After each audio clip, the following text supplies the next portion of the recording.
Welcome to the Women's Connection. I'm Barrie-Louise Switzen, your moderator. Women's Connection is a program about events shaping women's lives and helping one gain authentic power on a personal or professional level. So won't you stay tuned? Welcome to my show, The Women's Connection. I'm Barrie-Louise Switzen, your moderator. The Women's Connection is a program about women who've had challenges and obstacles in their lives. But more important, it is what they've done about it. Our guest is one such woman.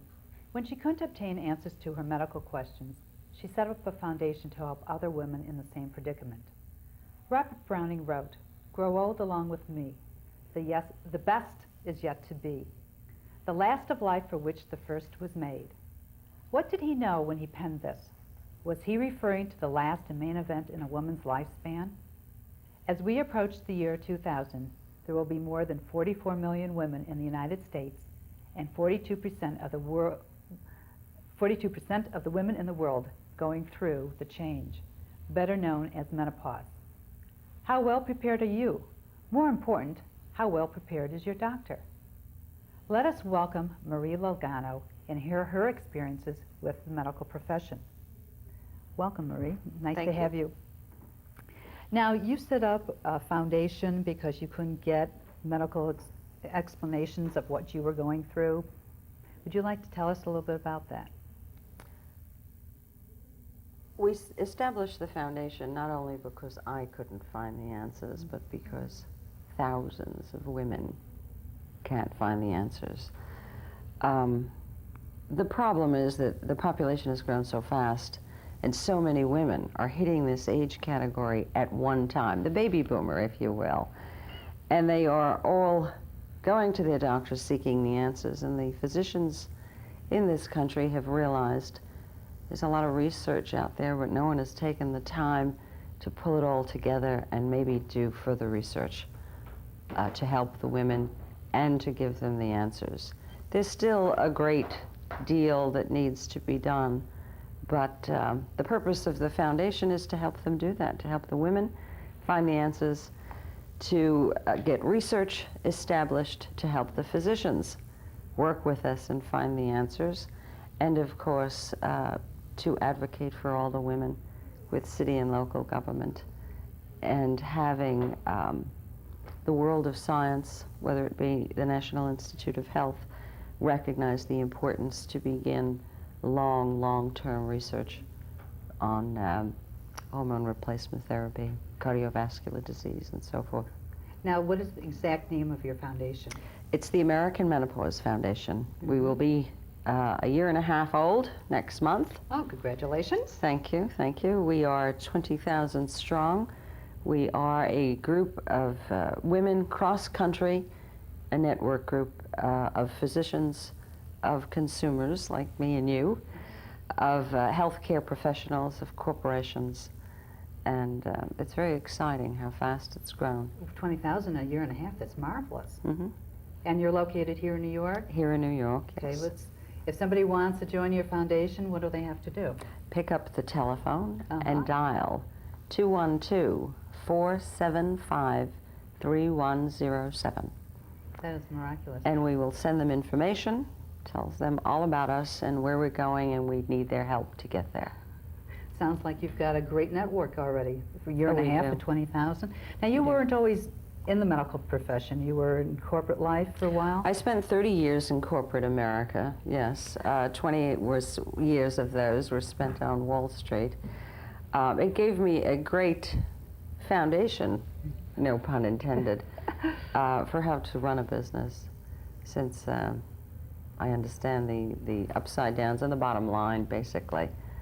And since I'm a doer and spent many years in voluntary work also, and 12 years or more on the community board in the city here, I know how to get things done through the city, and I know how to work with people, and we are a terrific group of doers, and we will get things changed. I'm glad. I mean, it's wonderful. Thank you.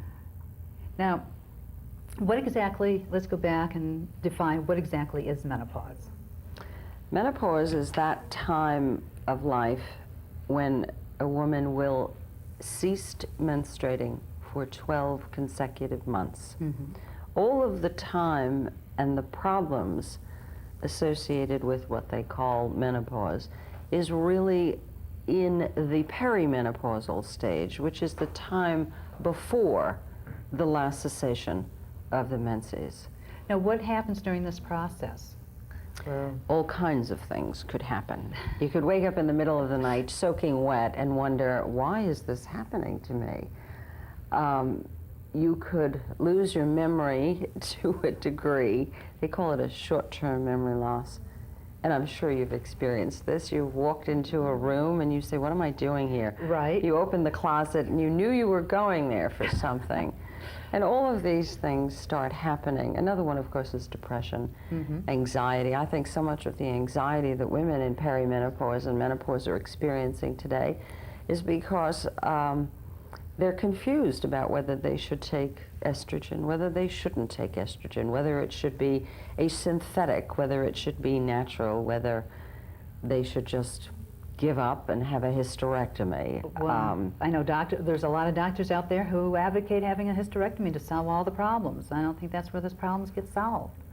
I think, well, part of what we're looking at is, where does the problem get solved? A lot of the problem that women are experiencing today is that they don't have the knowledge. And this is where our support groups come in. We have support groups all over the country, 2 here in New York, as a matter of fact, that anyone can come to. Where are they held? Where and when? The one on the island is the second Monday of every month, and the one here in the city is up on the Upper West Side. But if they call the foundation, we'll be glad to tell them where it is and what time exactly. And this is where we try to provide a health provider, a doctor, a psychiatrist, a physician, a nurse practitioner, who are fabulous people in talking to women about menopause, where they can pick each other's brains and find out, what doctor are you going to? What are you taking? You did what? It's the sharing and the understanding. And this is part of our educational program, as we are educating women. As part of our advocacy program, just this past Monday, I was up in Albany, and we received a proclamation declaring this September Menopause Awareness Month. Fabulous. What in a year and a half you did all this? It's very exciting. Well, I was very fortunate to work with our assemblyman here in New York, Steve Sanders, and Senator Kruger, who both ran before me with the torch, and it was just a very exciting day for the foundation. As a result of that, and in working with Eli Lilly, who has agreed to underwrite a program of education for women, we plan to do that September 18 here in New York City. Of course, we intend to take it across the country. Oh, that's great. But it's because New York was the first state to recognize this problem, and the fact that it has to be addressed and women have to learn. They have all worked together to get this program going, and we're very excited about it. We hope everyone can come. I think you're going to have a big turnout. I hope so. That would be fabulous. Besides the fact people have night sweats and they have disorientation and short-term memory loss, and hopefully it goes away as they go through the period, what other side effects do they, side effects? There are serious problems that women have to learn about, and this is why education is one of our goals. When you look at the statistics, because of the large number of women in this age category and in this time of their life, statistics such as 500,000 women a year die pardon me, of cardiovascular disease. Science is beginning to discover that it probably is because of a lack of estrogen. I was at a conference at Columbia just 2 weekends ago where a very brilliant doctor stood up and apologized to all the women in the room because they have finally realized from their research that yes, indeed, the heart is different from a man and a woman, particularly the heart of a woman at menopause. But he is rereading his research. He is humble enough and smart enough to understand the need to go back and study and begin more research. So we're very fortunate that there are those type of scientists in the medical profession. Are they few and far between, or are more people realizing that they've got to get, the doctors have to go back and realize and say, okay, I've got to study up on this. I mean, everybody's changing. They are changing. They are changing slowly but surely, and they're coming around. There's a great deal of research being done with some of the pharmaceutical companies, along with some very good physicians, recognizing that this country that we live in spends $10 billion a year treating osteoporosis, and that's a preventable disease. What we in the foundation are doing is educating the women to start looking for possible symptoms of osteoporosis, not when you're 52 and your doctor believes, after looking at a bone density test, yes, indeed, you have osteoporosis, but to start at 35, when your hormones begin to change, that maybe your diet should change, and maybe you should increase your intake of vegetables.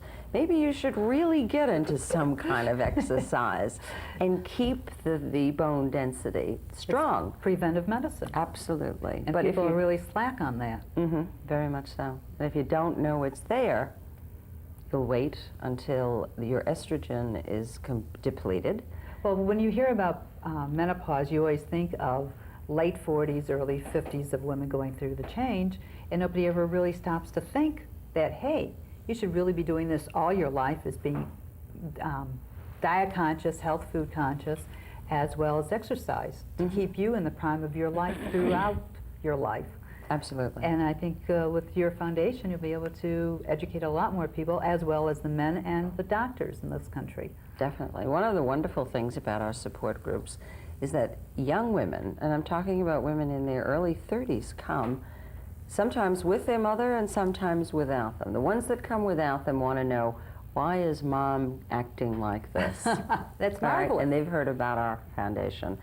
And the mothers that are smart enough to bring their daughters are teaching them at a young age that this is not the worst thing in the world that happens to us. Margaret Mead said there is a zest that happens to women at menopause, and I believe that. There's a very positive side to this. If you take care of yourself and exercise and eat right and read and learn what's happening to your body and sit and talk with your physician about it, sit and talk with a nurse practitioner, and corporations are beginning to realize that by educating the women vis-a-vis the foundation and our programs, they're going to save money in the long run.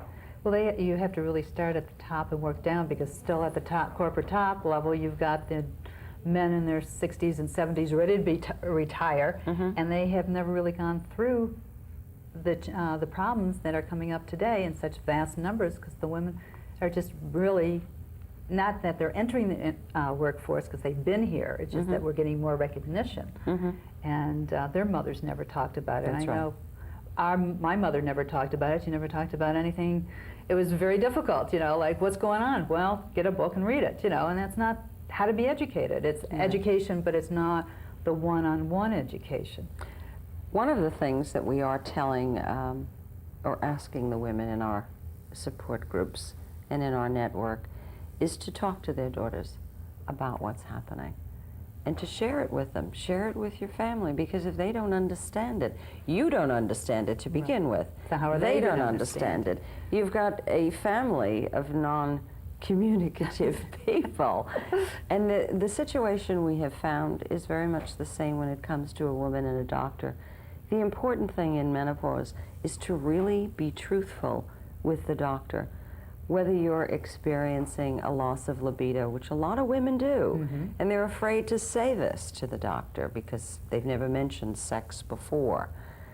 Whether they're having a terrible time having intercourse with their husbands because of vaginal dryness, and they don't quite know how to broach that with the doctor.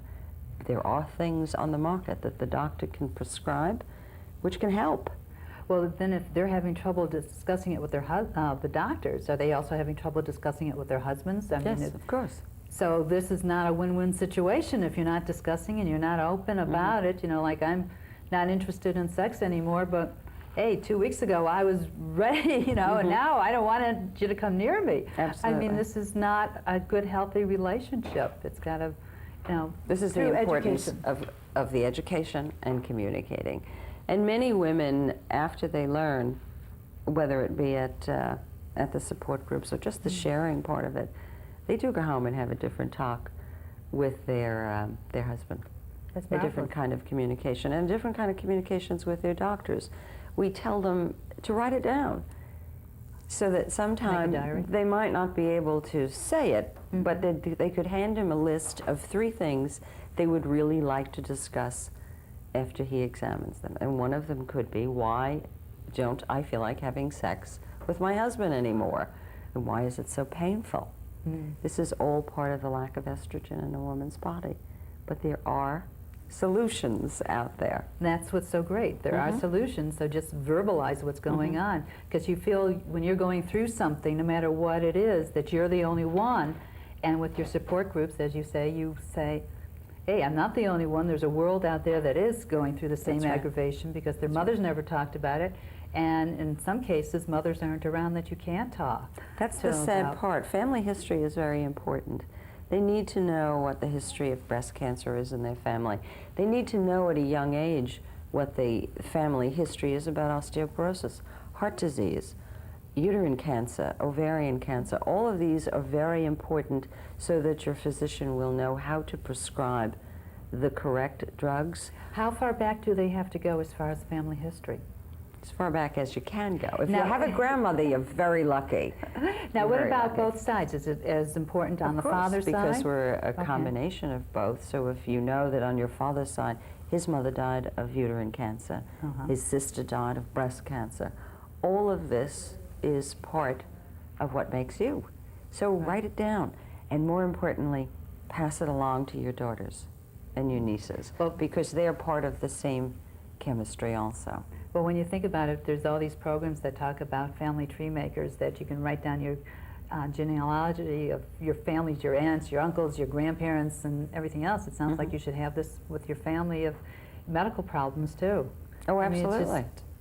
So you can see the tracing, and because some things, as I understand, can skip a generation. So if it doesn't happen to you, it can happen to somebody else, or it might not. Well, they're not quite sure. As a matter of fact, in some of the research that I did, as early as the 4th century, they're still trying to determine what is the exact age that menopause happens.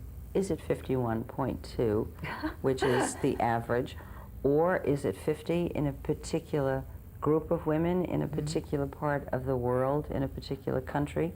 What is the effect of diet? So from the 4th century to today, because we are all many different families, there isn't one specific date that you could say. I don't see how they could even think of something like that, because there's so much intermarriage in cultures and ethnic groups around the world that it changes. History has been recorded, as a matter of fact, and as I said, from the 4th century. They've been trying to decide exactly why does it happen to a certain group of women at one particular age and a different group of women at a different age. Why is it that some women are more prone to osteoporosis and others aren't? Why is it that if heart disease is in the family, some have a normal cholesterol reading, others definitely, you could see that their arteries are getting clogged because of the menopausal time or the perimenopausal time, and they need to know this. Well, going back to the diet for a minute, because there was something interesting. I picked up a lot of these books, Menopausal Years, which is all organic ways to help yourself. And then I picked up another one, which was fabulous, Super Nutrition for Menopause by Louise Gittleman. And she's the author of Super Nutrition for Women also. And there's one thing that really broke my heart, because I'm a sugar eater and I'm a chocoholic. So just to share with the audience. You're in great shape. I know, but I don't really drink, and nobody can understand that. Sugar may be the #1 cause of calcium imbalance. The sweet substance found in so many of our favorite foods depletes the body of phosphorus, so deplete your intake of calcium. If you're eating sugar, you're profoundly disturbing the calcium-phosphorus ratio. Without adequate phosphorus for transport, bone marrow doesn't get the calcium it needs, so the body pulls calcium for storage sites in bone. but this cannot be used either without, I'm getting tongue-tied here, without adequate phosphorus. And then it talks about how sugar really robs the body of other valuable nutrients, including calcium, magnesium, chromium, zinc, copper, and cobalt, thereby causing an imbalance in all of the body's minerals. And it goes on to tell how much sugar you really have in a year, 120 pounds, because you don't realize how much refined sugar is in all your food, and it's so easy, as well as right now I'm really watching my sodium intake, and Eat an apple. eat an apple a day, keep the doctor away. We're right back to It comes folklore. down to, as a matter of fact, Anne-Louise Gittleman, the author of that book, will be a speaker at the symposium in September. We're really delighted to have her. And it's the importance of nutrition. Not after you're 50, but before. Right. To keep the heart and the bones and the artery and everything else going. And fruit is great for you. The green vegetable is fabulous. An interesting thing with Dr. Cohen, who is with the North Shore Women's Program, who is a supporter of the foundation and has a support group out there with us. When he sees a woman so concerned about calcium, he loves to tell them, have you ever seen a cow drink a glass of milk? And of course, they say no, and that's when he said, you see, they eat green all the time. Eat your vegetables, eat the vegetables, and the women definitely get the picture. There's more calcium from vegetables than a glass of milk. If you don't like milk at 50 years of age, eat a nice salad. Eat a bunch of fruit, And the there's green so many stuff, benefits the carrots, absolutely. from the salads. Absolutely. You know, it's the fiber in your diet. I was reading an article doing some research for this, and a lot of women in Japan don't get hot flashes because they eat a lot of tofu. Tofu it's very good.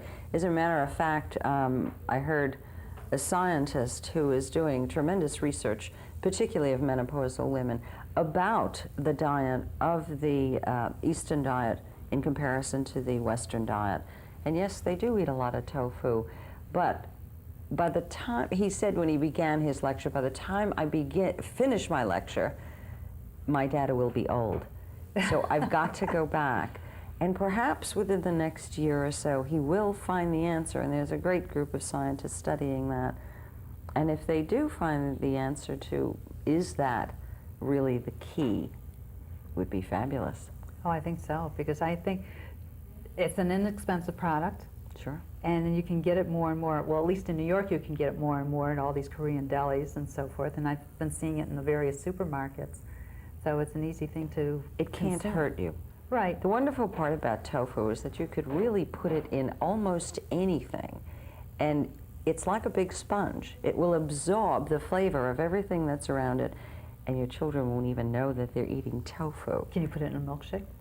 I'm not sure about a milkshake, but make a milkshake. definitely a salad. Right. It tastes just like a piece of lettuce with some dressing on it. You can put it in scrambled eggs. I've had women tell me they put it in scrambled eggs. They give it to their kids in just about everything other than their cereal in the morning. But it's a good source of protein, it's a good calcium, and it's painless. Much better than osteoporosis when you're Very 50 true. years old.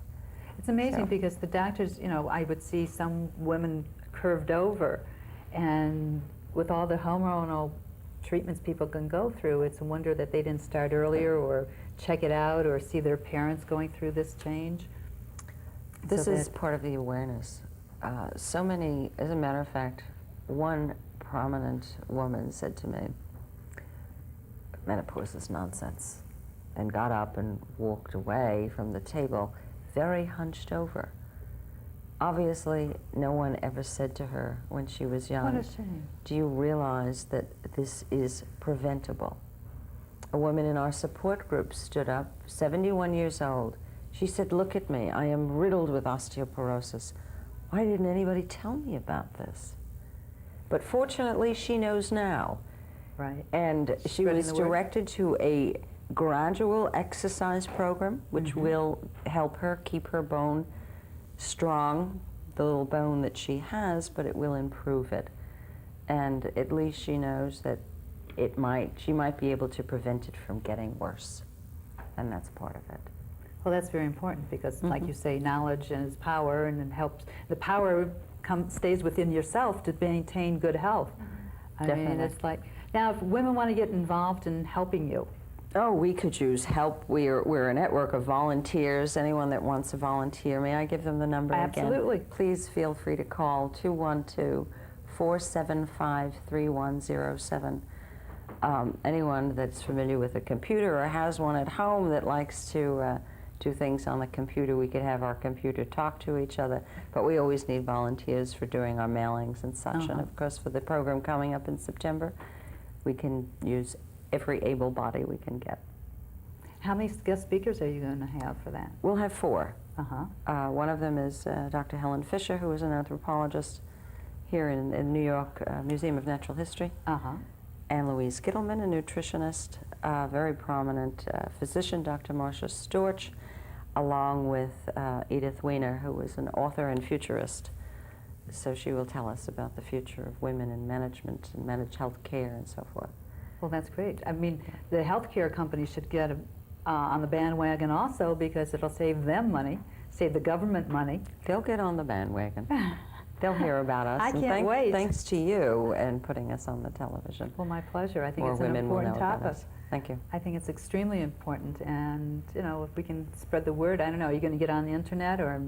We are on the Oh, the you are? internet. Yes, Dr. Joan Stalker up in University of Portland in Oregon. Ah, Every time something happens, I get Dr. Joan on the phone, and she tells the internet is a network of menopausal women of about 250 strong already across country. that's marvelous.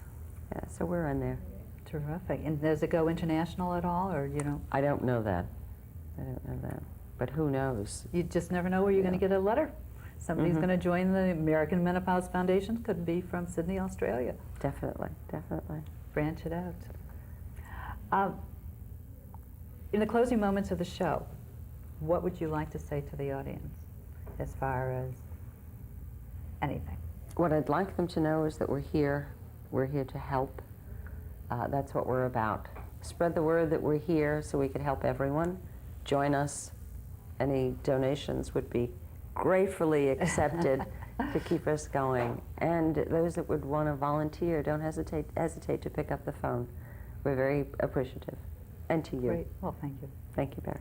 My pleasure. I'm glad you were able to come. Thank you. Grandmother used to say, "You are what you eat." With our hectic lives, this is more important today than ever before. Are you eating healthy? And don't forget to compile your family history for you to know how to treat yourself in the years to come, and for your siblings, as well as your children and grandchildren. Thank you for joining us. I would like to hear from you also. You can write me at the Women's Connection, Post Office Box 918, New York, New York, 10023. See you soon. Way off.